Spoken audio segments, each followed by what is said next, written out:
வேகணும் அவசியம் கிடையாது. மேல் மாவு மட்டும் வெந்தால் போதும். ஏற்கனவே உருளைக்கிழங்கு வேக வச்சதுனால இப்போது நான் வந்து மேல் கலர் கொஞ்சம் சேஞ்ச் ஆன உடனே எடுத்துட்டேன். இதை கோல்டன் கலர் வந்த உடனே இதுக்கு ஏதாவது சட்னி வச்சு சர்வ் பண்ணிடலாம். இப்போ ஃப்ரெண்ட்ஸ், உருளைக்கிழங்கு போண்டா பண்ணுறதுக்கு கடலை மாவில் போடுவோம்ல, அதுக்கு வந்து நான் என்ன பண்ணியிருக்கேன், உருளைக்கிழங்கு வேக வச்சு இந்த மாதிரி மேஷ் பண்ணிக்கிட்டேன். இல்லை பொடியாக கட் பண்ண வெங்காயம், பச்சை மிளகாய் போட்டிருக்கேன். உப்பும் கொஞ்சமாக புளிப்புக்கு வேணால் லெமன் ஆட் பண்ணிக்கலாம்.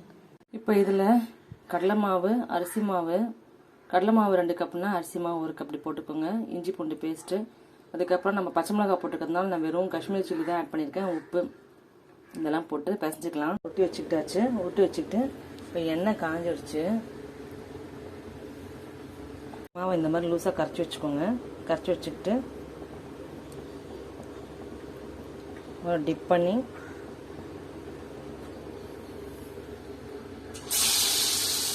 போட்டுருங்க.